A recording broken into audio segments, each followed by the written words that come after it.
हिमांशु जी, मैं आपसे, क्योंकि आप पहले आपसे ही पूछ ले रहा हूं। हिमांशु जी, ये बताइए कि अमित शाह साहब तो कह रहे हैं कि वहां आपसे कोई वो नहीं है, गुजरात में तो इलेक्शन सीधे कांग्रेस वर्सेस बीजेपी है और आपका कोई महत्व नहीं है। और आपको उन्होंने थोड़ा एमसीडी इलेक्शन में बहुत स्ट्रेटेजिकली अपने हिसाब से, जो अमित शाह का साहब का मास्टर स्ट्रोक होता है, आपको वहां फंसाने की कोशिश की है कि भाई 4 नवंबर को डिक्लेयर करके 4 दिसंबर को वोट करवा रहे हैं, ये जानते हुए कि आपके लिए एमसीडी इलेक्शन बहुत महत्वपूर्ण है, क्योंकि वहां पे आपकी सर्टेनली लीड है, इसमें कहीं कोई डिनाई नहीं कर सकता है। क्या आप कितने रेलेवेंट हैं अभी गुजरात में, क्योंकि एक वो झगड़ा भी लगाने की बात कर रहे हैं। सर नमस्कार, मैं बताऊं, ये मास्टर स्ट्रोक तो इन लोगों को खेलना पुरानी आदत है। एमसीडी के इलेक्शन डालना, सीबीआई ईडी की नोटिस डालते रहना। यहाँ के विधायक को पहले तो एमएलए बनने के बाद खरीद करते थे, आजकल तो ये नया शुरू किया।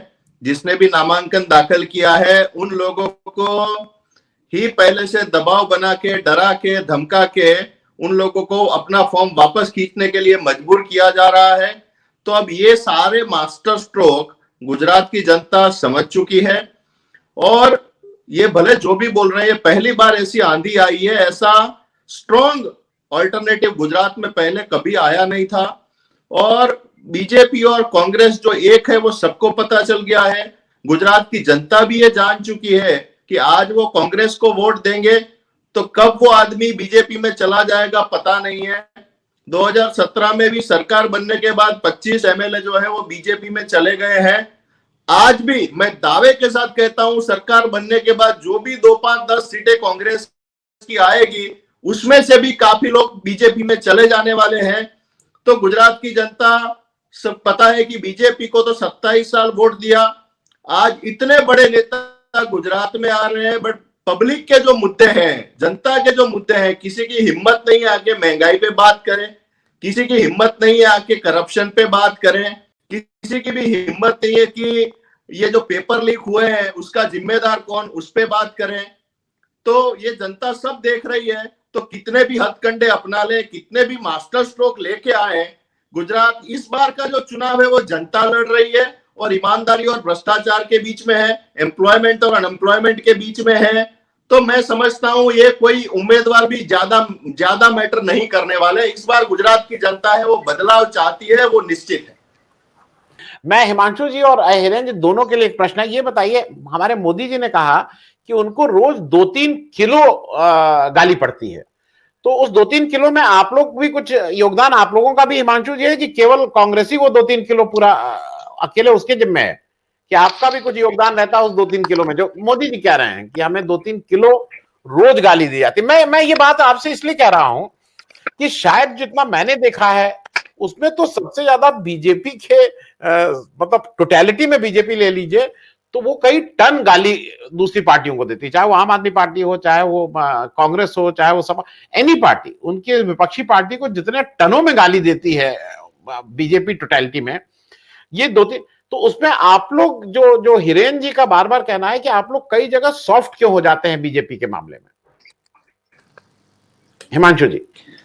सर हम लोग बिल्कुल सॉफ्ट नहीं है। मैं हिरेन जी का पहले तो जवाब ये दे दूं कि आम आदमी पार्टी कहीं दिखती नहीं है, क्योंकि बाकी सब पार्टियां दिखने वाली पार्टी है, हम लोग काम करने वाली जनता की पार्टी है। हम लोग कैसे दिखेंगे? हमारा कोई एक होर्डिंग नहीं लगाने देता, कहीं सभा के लिए परमिशन लेने जाते हैं तो मिलती नहीं है, कहीं कोई पार्टी प्लॉट वाला या हॉल वाला हमको बुकिंग देता है तो डरा के धमका के वो बुकिंग कैंसिल कर दी जाती है। न तो गुजरात की 1-2 एक्सेप्शन के अलावा गुजरात की कोई मीडिया टीवी चैनलों पे हमको दिखाते हैं। हम बताएं हम कैसे दिखे हैं? ये मतलब यहाँ पूरा लोकतंत्र खत्म हो चुका है। और अगर आप बोलते हैं कि मोदी जी ने हमको हॉलीडे पे भेजा है, तो आप बताइए मेरे मित्र कि मोदी जी खुद हर हफ्ते गुजरात क्यों आते हैं? अगर हमको मोदी जी ने भेजा होता तो मोदी जी विदेशों में ही रिलैक्स कर रहे होते, वो यहाँ नहीं आते। गुजरात का आप देख लीजिए, 75 इयर्स का पॉलिटिकल हिस्ट्री चेक कर लीजिए। कोई गुजरात मतलब कोई भी स्टेट के चुनाव में कोई देश का प्रधानमंत्री इतनी बार प्रचार के लिए गया होगा तो स्टेट का नाम निकाला जाए तो गुजरात निकलेगा, और वो प्रधानमंत्री का नाम निकलेगा तो नरेंद्र मोदी निकलेगा। मुझे आज भी याद है, पिछले जब वो नरेंद्र भाई जब सीएम थे तब मनमोहन सिंह जी एक बार आए थे तो क्या हल्ला बोल कर दिया था कि मुझे हराने के लिए देश के प्रधानमंत्री को आना पड़ा।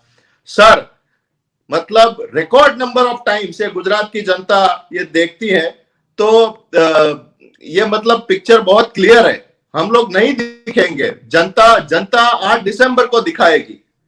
हिमांशु जी, बस मैं एक आधे मिनट में, क्योंकि मेरे किसी दर्शक को ये बुरा लगा, मैं इसलिए अपना स्पष्ट, मैं जनरली जो इस पे कमेंट आते हैं उसमें अनलेस एंड अनटिल कोई बहुत अच्छा हो मैं उस पे रिएक्ट नहीं करता हूं। कुछ लोगों का कहना यह है कि ये केवल ये जो यूट्यूब चैनल है वो बीजेपी के रिप्रेजेंटेटिव को नहीं बुलाया है और उनकी एब्सेंस में। मैं बिल्कुल स्पष्ट हूं, जब मोदी जी ये कह रहे हैं, मुझे इसमें कहीं कोई इफ एंड बट नहीं है। जब मोदी जी कह रहे हैं मुझे 2-3 किलो गाली पड़ती है, तो मोदी जी की पार्टी कई टन गाली दूसरी ऑपोजिशन को देती है। मैं स्पष्ट हूं, मैं इसलिए प्रश्न पूछ रहा हूं। मैं स्पष्ट हूं कि जब मोदी जी कहते हैं कि इज्जत की बात, मोदी जी जितनी महिलाओं की बेइज्जती इस देश में मोदी जी के मुंह से हुई है, उतनी मेरी याद में किसी प्राइम मिनिस्टर ने नहीं की है। मोदी जी की जो भाषा, जर्सी गाय 50 करोड़ की, वो रावण की हंसी, दीदी ओ दीदी, एंडलेस है भाई। एक विधवा के लिए वो ये कहना कि वहां औरत मां बेटे की, वो वहां अरे भाई, तुम्हें कोई दिक्कत है? तुम ये आप हंसी, आप उसको किसी भी तरह से, वो सब समाज में वो चीजें नहीं एक्सेप्टेबल हैं। आप प्राइम मिनिस्टर, मैं बिल्कुल इस पे, मैं अपने उन दर्शक को भी बता दूं कि अगर आपको ये लग रहा है कि मैं बिल्कुल इसमें प्रश्न पूछूंगा, और मोदी जी का ये जो बिहेवियर ये खराब है, जब हमारा प्राइम मिनिस्टर तक्षशिला को नालंदा के पास ले जाता है तो मुझे शर्म आती है। जब हमारा प्राइम मिनिस्टर अजीब बादल के बीच में से अगर वो कहता है कि रडार वो नहीं काम करता और वो निकल जाए, तो मुझे शर्म आती है, आपको नहीं आती होगी। तो मैं बिल्कुल स्पष्ट हूं कि मोदी जी के जो ये सब इस तरह के काम करते हैं, तो उन कामों को मैं बिल्कुल पूछूंगा। और इसमें कहीं अगर किसी को लगता है कि मैं बायस्ड हूं, तो ये हर एक आदमी को अपना ओपिनियन रखने का है। हिमांशु जी, आप कुछ कहना चाह रहे थे? हिमांशु जी।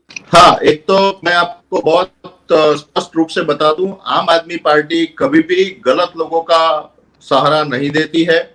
जो भी दोषित है, जिसने भी गलत काम किया है, उसको सजा मिलनी ही चाहिए, वो चाहे दिल्ली का केस हो, पंजाब का केस हो या गुजरात का केस हो। हमारे कांग्रेस के मित्र ने बताया पार्टी दिखती नहीं है, उसका तो मैंने जवाब दिया। कांग्रेस पे लोग क्यों विश्वास करेंगे? आप बताइए। आप 300 यूनिट बिजली यहां फ्री देने की कोशिश कर रहे हैं, तो राजस्थान और छत्तीसगढ़ में तो पहले देके आइए। अरविंद केजरीवाल जी यहाँ के बात करते हैं, पहले वहां वो देके आए हैं। पंजाब के सारे हेडलाइंस में आ गया है, 50 लाख परिवारों का बिजली का बिल 0 आया हुआ है। तो वहां, और दूसरे भारतीय जनता पार्टी हिमाचल प्रदेश में 125 यूनिट बिजली फ्री दे रहे हैं। लेडीज को अगर स्कूटी देने की बात कर रहे हैं, तो 27 साल से गुजरात की जनता ने क्या गुनाह किया? क्या गुजरात की बहन बेटी माताओं को ये हक नहीं है? तो गुजरात की जनता ये सब समझ चुकी है कि हमारा यूज सिर्फ धर्म के नाम पे वोट लेने के लिए होता है। जब भी फायदा देने की बात है, सरकार बनाने की बात है, तो आप दूसरी जगह चले जाते हैं। मैं उनका जवाब देना चाहूंगा सर।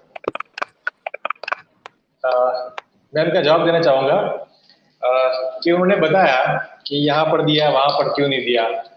अगर मैं हिमाचल में बोलूंगा कि हिमांशु जी को कंप्लीट कर रहे हैं, अनम्यूट कर लीजिए। देखिए, हम इसमें ये हम लोग कोशिश ये करते हैं कि ये चर्चा ऐसी रहे जिसमें हम लोगों का कोई एक पॉजिटिव चीज निकल के आए, जिससे जो देश में इस समय खतरा, अगर कोई ये कह रहा है कि देश में खतरा नहीं है, तो वो है आज बेरोजगारी, महंगाई, मतलब ये सारे मूल है हमारी और आपकी बात कहने की जो वो है, इन सब पे खतरा है। हिमांशु जी, आप कुछ कंप्लीट कर रहे थे, कंप्लीट कर लीजिए अनम्यूट करके। नहीं, मैं यही कंप्लीट कर रहा था। ये बोल रहे हैं कि 27 साल से हम तो स्ट्रॉन्ग ऑपोजिशन कर रहे हैं गुजरात में। अगर आपका ऑपोजिशन स्ट्रॉन्ग होता तो 27 साल से आप भारतीय जनता पार्टी कैसे शासन कर रही है? 27 साल, एक पूरी पीढ़ी चेंज हो जाती है, बहुत लंबा अरसा होता है सर। 27 साल से आप बीजेपी, भारतीय जनता पार्टी के पास से आप सत्ता नहीं ले पाए, मतलब कहीं ना कहीं ऑपोजिशन देने में आप फेल हुए हो।